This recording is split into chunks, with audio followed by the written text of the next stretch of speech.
Assalamualaikum warahmatullahi wabarakatuh. Waalaikumsalam warahmatullahi wabarakatuh. Selamat pagi. Pagi, luar biasa. Selamat pagi. Pagi, luar biasa. Adik. Sehat, cerdas, berkarakter. Untuk kita semua. Adik-adik, sebelum kita memulai pembelajaran, silakan adik-adik memeriksa di sekitar bangkunya adik-adik masing-masing. Pastikan tidak ada sampah yang tercecer. Apabila ada sampah yang tercecer, silakan dibuang terlebih dahulu.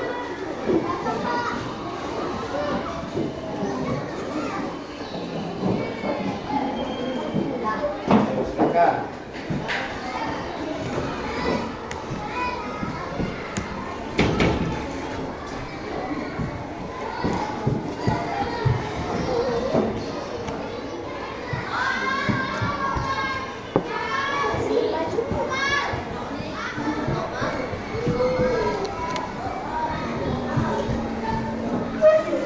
Sudah?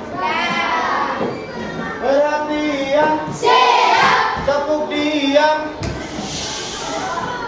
Jadi adik-adik, mengapa abang selalu membiasakan adik-adik untuk selalu menjaga kebersihan kelas sebelum memulai pembelajaran, supaya bagaimana ketika adik-adik belajar, itu adik-adik dapat belajar dengan nyaman. Selain itu, di pembelajaran sebelumnya, adik-adik telah mempelajari mengenai pentingnya menjaga kesehatan. Dan kesehatan pada tubuh kita itu dipengaruhi bagaimana secara bersih atau tidaknya lingkungan. Dan adik-adik telah mempelajari mengenai bagaimana sih pentingnya menjaga kesehatan terhadap kesuksesan kita. Abang ibaratkan seperti semisalnya sebuah bunga ataupun sebuah tanaman, bahwa tanaman itu berasal dari benih, kemudian disiram, kemudian diberi pupuk sehingga dia bisa tumbuh dengan baik. Begitu juga halnya dengan kesuksesan, bahwa kesuksesan itu juga membutuhkan proses. Kesuksesan juga membutuhkan perjuangan. Di sini ada yang ingin sukses ke depannya? Angkat tangan. Oke, siap, tepuk tangan kita semua. Bahwa adik-adik dalam memperoleh kesuksesan itu salah satu yang menjadi faktor terpenting juga adalah bagaimana kondisi kesehatan tubuh. Apabila kita sedang sakit-sakitan ataupun tidak sehat, apakah sekiranya kita bisa menjalani aktivitas dengan baik? Oleh karena itu, abang tadi sudah menyampaikan bahwa kesehatan dipengaruhi oleh kebersihan lingkungan. Oleh karena itu, adik-adik harus mampu menjaga kebersihan lingkungan. Tangan kita semua. Oke, adik-adik, sekarang sebelum kita memulai pembelajaran, silakan satu siswa yang ingin memimpin doa, angkat tangan. Ya, silakan.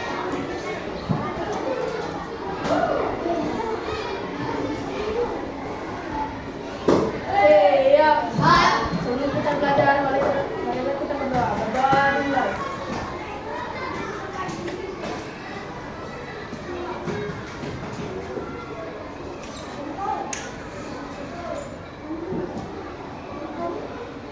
Selesai.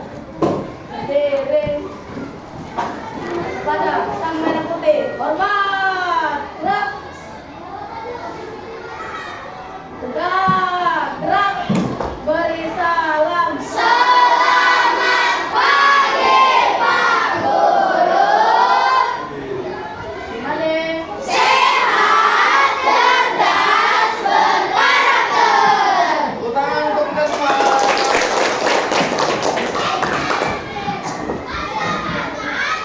Sekarang sebelum memulai pembelajaran, abang absen terlebih dahulu ya. Yang tidak hadir siapa?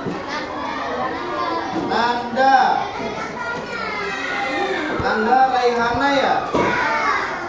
Keterangannya sakit, izin atau tanpa keterangan?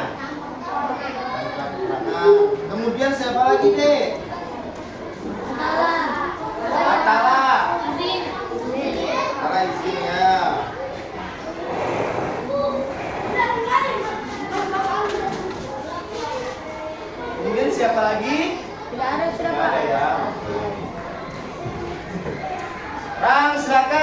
adik-adik mengeluarkan buku tema 4-nya, kemudian dibuka pembelajaran selanjutnya, yaitu subtema 2, pembelajaran juga.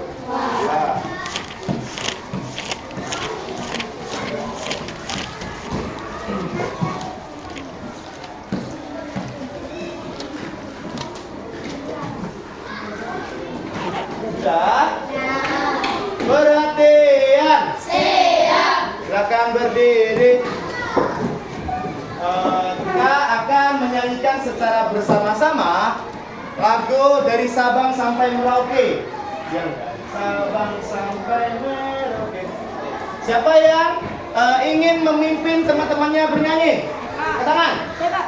Rizky, silakan. Sebelum itu silakan dirapikan terlebih dahulu baju.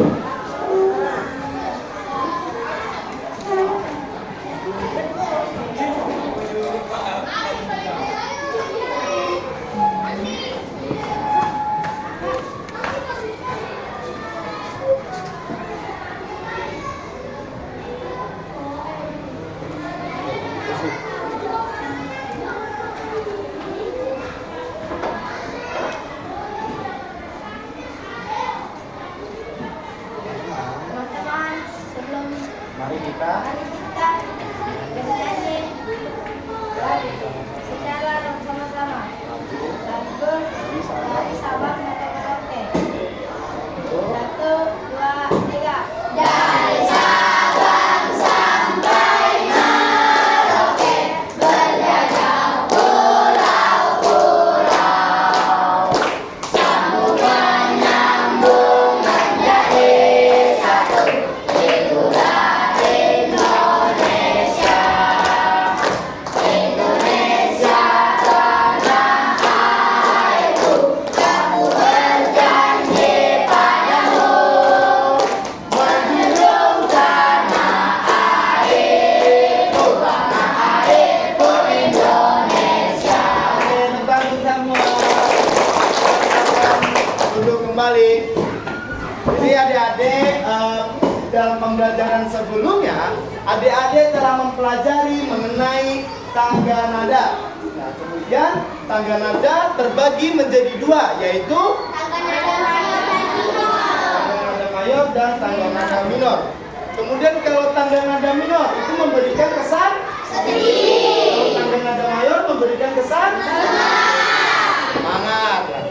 Kemudian tadi lagu yang adik-adik nyanyikan itu termasuk sebuah lagu yang memiliki tangga nada mayor. Bagus.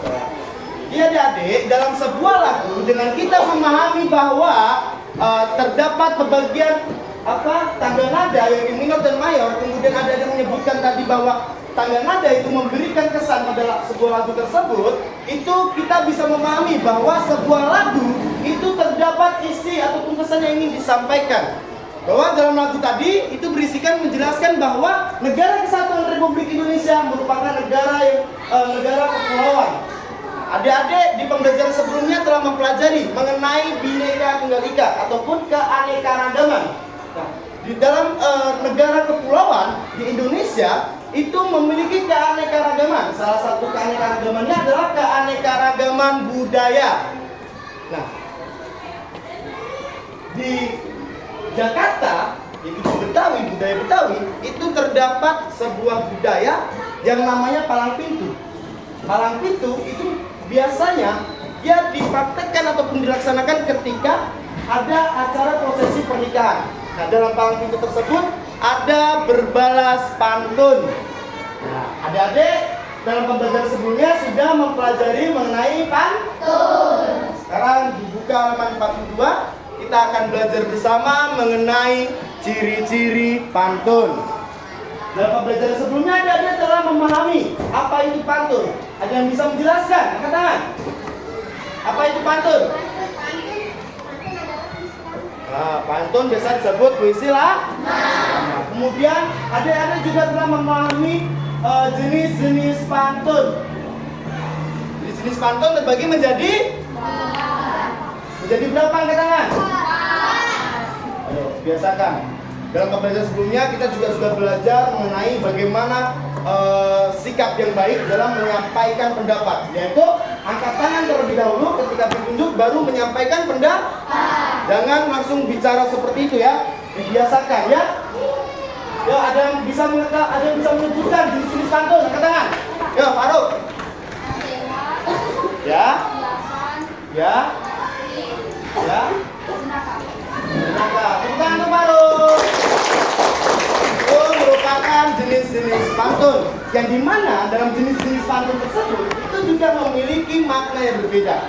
Jenis pantun nasihat yaitu yang berisikan tentang nasihat. Jenis pantun jenaka yang berisikan tentang jenis pantun teka-teki berisikan tentang teka-teki atau memberikan pertanyaan terhadap pendapat. Kemudian kalau kiasan siap bukan siap. Oke. Kemudian kita akan mempelajari mengenai ciri-ciri pantun. Tangan abang telah terdapat papan pantun. Ini merupakan salah satu pantun. Ada yang bisa ataupun berani membacakan ke depan. Ya, angkat tangan. Yang berani membacakan pantunnya di depan. Ya, silakan. Bacakan pantunnya.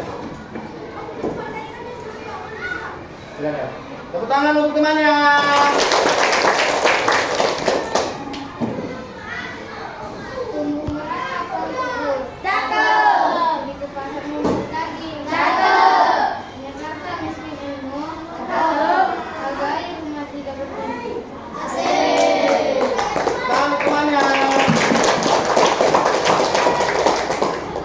Pantun dalam media abang ini adalah tumbuh merata pohon tebu, pergi ke pasar membeli daging, banyak harta miskin ilmu, bagi rumah tidak berdinding. Jadi ini merupakan salah satu contoh pantun apa ada yang bisa menyebutkan? Katakan. Ya. Pantun nasihat. Oke, siap. Tepuk tangan untuk temannya.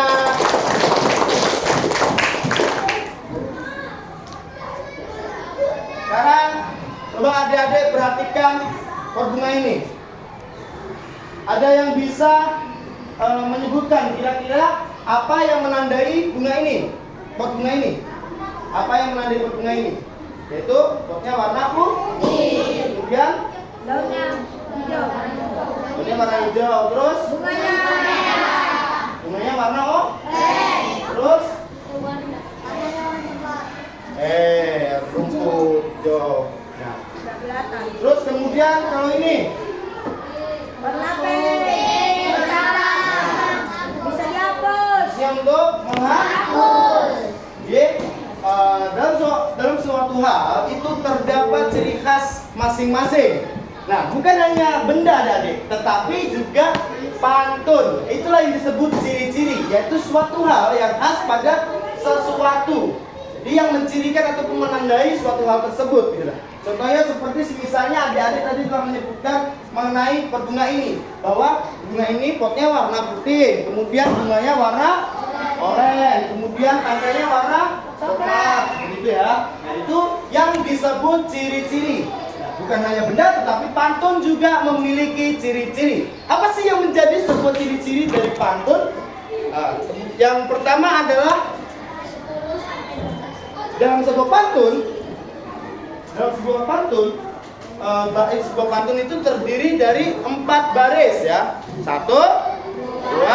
3, 4. Kemudian dalam sebuah pantun itu terbagi menjadi 2 hal, yaitu yang baris pertama dan baris kedua adalah disebut sampiran. Dan baris ketiga dan keempat itu disebut isi ya. Nah, sampiran itu tidak bersangkutan dengan isi. Sampiran adalah pengantar dalam sebuah pantun yang mengantarkan kepada isi. Nah, kemudian isi adalah makna ataupun pesan yang disampaikan penulis pantun terhadap pembaca ataupun pendengar. Nah, jadi adik-adik dalam pembelajaran sebelumnya, adik-adik telah mempelajari mengenai interaksi sosial. Apa itu interaksi sosial? Yang bisa dijelaskan? Angkat tangan. Ayo, Desa Sabir. Hubungan manusia. Ya. Individu dengan individu. Ya. Individu dengan kelompok. Ya. Kelompok merupakan pengertian dari interaksi sosial. Tepuk tangan untuk Salsabila. Oke, interaksi sosial adalah hubungan antara manusia dengan manusia lainnya, baik individu dengan individu, individu dengan kelompok, atau kelompok dengan kelompok. Nah, tadi adik-adik telah memahami bahwa isi dalam pantun itu merupakan pesan yang ingin disampaikan oleh penulis terhadap pembaca ataupun pendengar. Nah, jadi adik-adik dapat kita simpulkan bahwa pantun merupakan salah satu media ataupun pengantar seseorang dalam berinteraksi.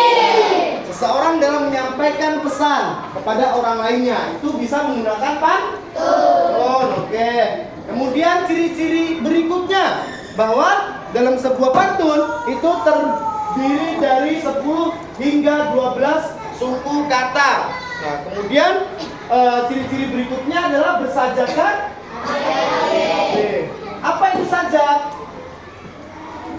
Nah, sajak, ya, Salsabila silakan. Nah, bunyi akhir pada pantun. Punya jawaban lain? Ayo. Itu ya tadi ya, bunyi akhir ada pantun. Tentang Salsabila bahwa adik-adik sajak merupakan akhiran huruf pada sebuah pantun yang membentuk sebuah rima ataupun sebuah nada yang enak untuk didengar ya. Nah, kemudian bisa adik-adik perhatikan tumbuh merata pohon tebu. Nah, berarti berakhiran dengan U. Baris pertama berakhiran dengan O. Pergi ke pasar membeli daging berakhiran dengan G. Banyak harta, miskin ilmu berakhiran dengan U. Bagai rumah tidak berdinding berakhiran dengan G. G. Baris pertama dan baris ketiga itu memiliki akhiran huruf yang sama. Baris kedua dan baris keempat memiliki akhiran huruf yang sama. Itu sebuah pantun bersajakan ABAB yang dimana baris pertama sama dengan baris ketiga, baris kedua sama dengan baris keempat. Oke. Sampai sini ada yang ingin bertanya tentang ciri-ciri pantun? Ya. Perhatian. Siap.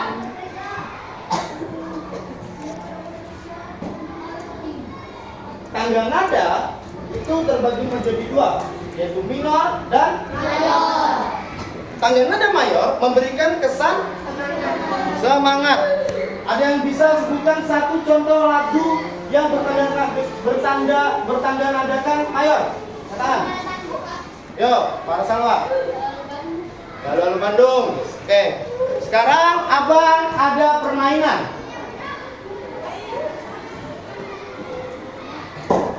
Di tangan Abang telah terdapat roda putar pantun. Di mana nanti adik-adik silakan menyanyikan Halo Halo Bandung. Kemudian ketika Abang mengatakan stop, ini berhenti ya. Nanti silakan estafet dioper dulu ya. Nah, kemudian kalau Abang katakan stop, berhenti nyanyinya. Kemudian yang mendapatkan terakhir itu yang akan ke depan memutar rodanya dan menjawab pertanyaan. Oke, bisa? Bisa. Setuju? Setuju. Tangan untuk kita semua. Dimulai dari sini ya. Silakan dioper ke sana. 1, 2, 3. Halo, halo Bandung. Halo, halo Bandung. Kota penanggungan. Tepuk tangan untuk Hafiz. Silakan Hafiz maju ke depan. Ya, diputar.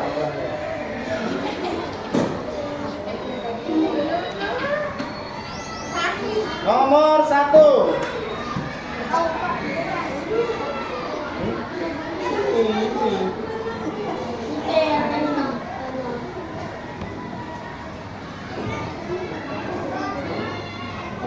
Ya, pertanyaannya adalah pantun bersajak ABAB, tentang ABAB. Silakan kembali. Yuk, sekarang dilanjutkan lagi. 1, 2, 3. Halo,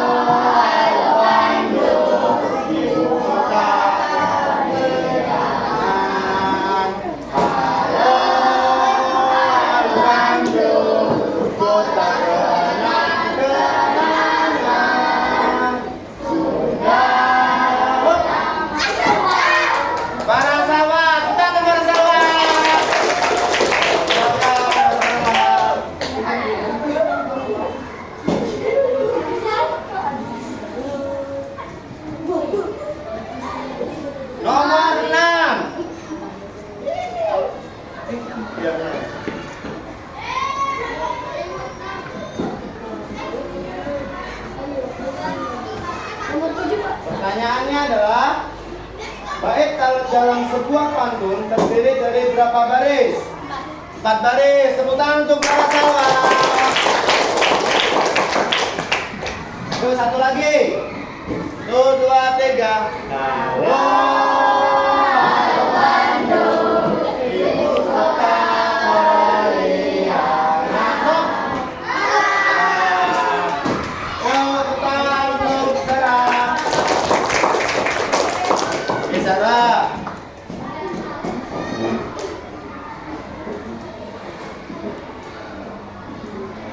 Delapan.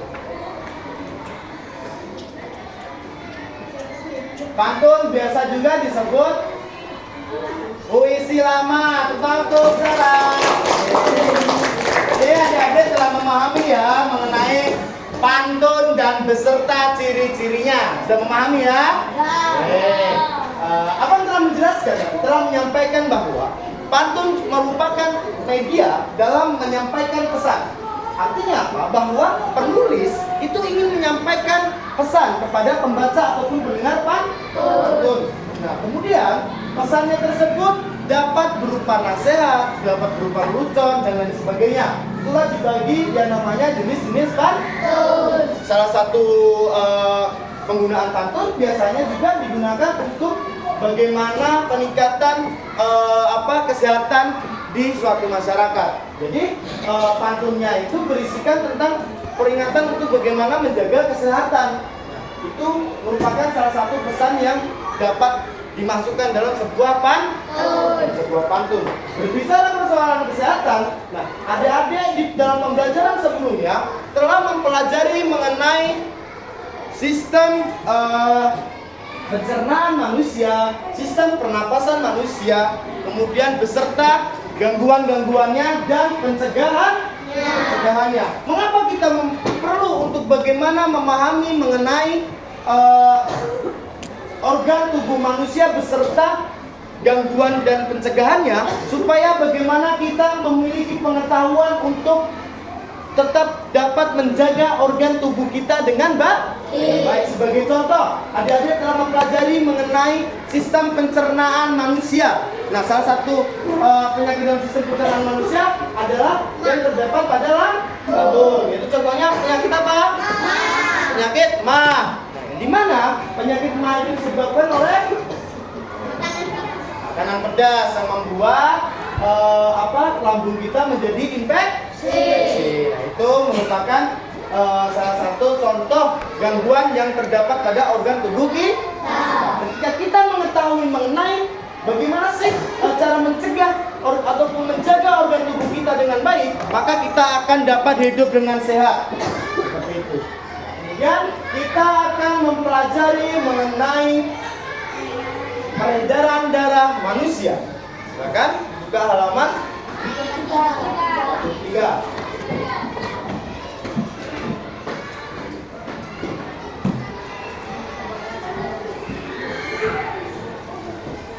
Tangan abang telah terdapat gambaran mengenai bagaimana sih sistem peredaran darah manusia. Di mana? Sini sudah ada. Ini ada. Ini lehan ya. Oke.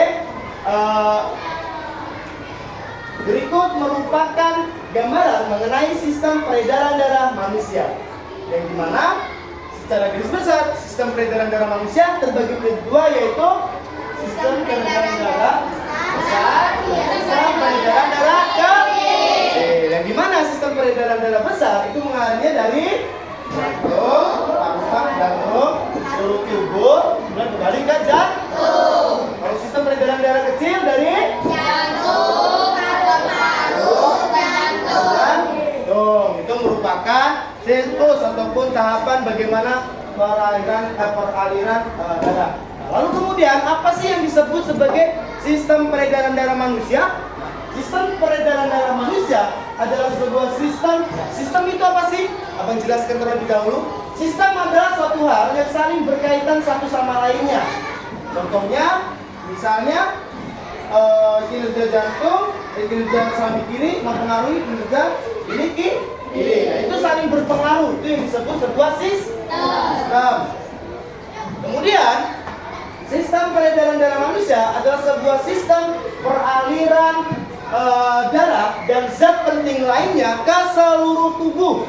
Nah, itu yang disebut sistem peredaran darah manusia, bahwa dalam kita menjalani aktivitas ini tidak bisa terlepaskan dari bagaimana fungsi sistem peredaran darah pada tubuh kita, yaitu bagaimana mengalirnya darah dan juga zat penting lainnya di seluruh tubuh. Adik-adik tadi telah memahami mengenai peredaran darah besar dan peredaran darah kecil. Bahkan dalam pembelajaran sebelumnya adik-adik telah mempelajari ini ya, peredaran darah besar dan peredaran darah kecil. Lalu kemudian dalam sistem peredaran darah besar itu darahnya mengandung oksigen. Perbedaannya ya. Sementara sistem peredaran kecil